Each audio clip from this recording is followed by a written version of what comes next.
News topics that don't get much coverage. And speaking of not getting much coverage, well, it's changing, but so I'm here representing Andrew Yang, who actually many of you all have heard of. I've had some pretty good conversations with people.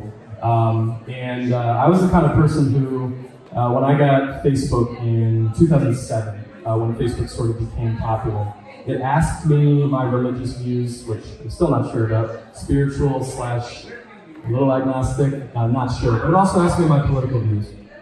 I was a junior in high school, I didn't really know. I said that I didn't identify with either party, and I never really have, truthfully. I consider myself an independent, progressive, moderate.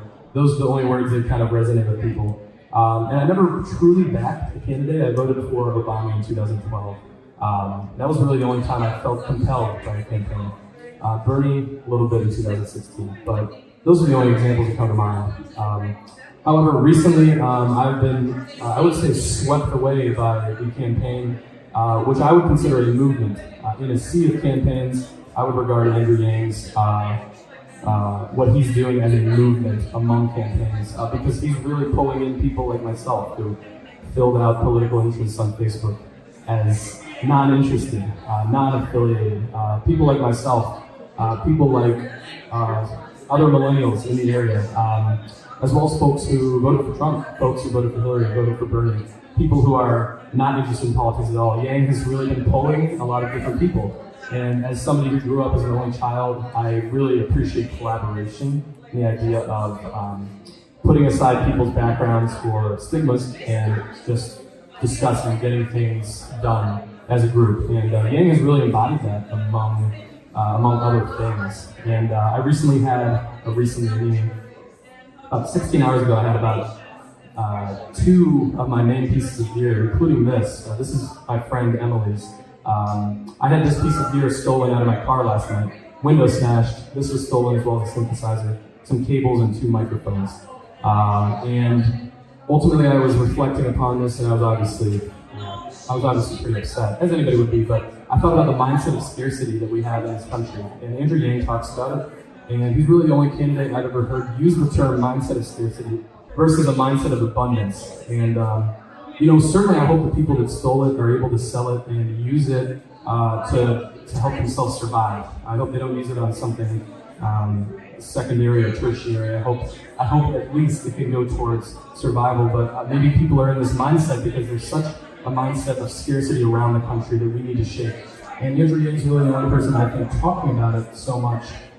Where the other candidates are addressing inequality, Andrew Yang is directly speaking to the fact that people feel like they have to scrape by, they have to hustle, do whatever they can, steal things out of people's cars.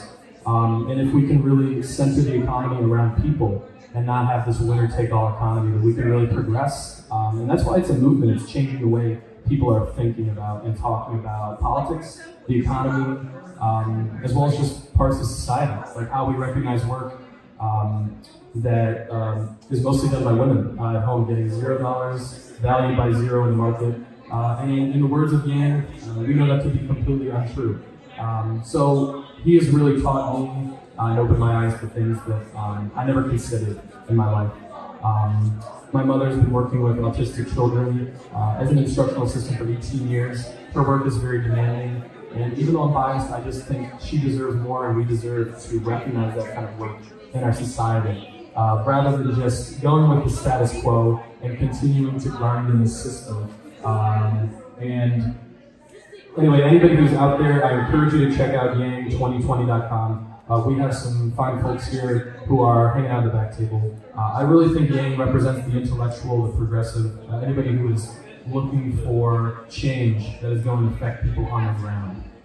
People in the trenches who are working every day, working 2 jobs, doing work that is unrecognized, caring for elderly members of our society. It's time to shift and really make a movement. So I've been excited to be part of it. That's why I wear this face on my shirt. We have math hats and all sorts of stuff like that. So YangGang 2020, please check it out. That's the most I've talked about any political candidate ever, especially on stage. This is the first time I've done this, so I'm going outside my comfort zone, so I hope people will continue going outside their comfort zone and supporting a candidate that is not traditional, that is really breaking down barriers and asking questions that we've always thought, but nobody's ever spoken on a debate stage. Nobody's ever said in a CNN interview. or on a Joe Rogan podcast or anything like that. So shout out to Andrew. I know he's out probably somewhere in Iowa or New Hampshire or Seattle or California right now, but that is my piece, YangGang 2020. This is the movement, and this is what's happening. Cheers.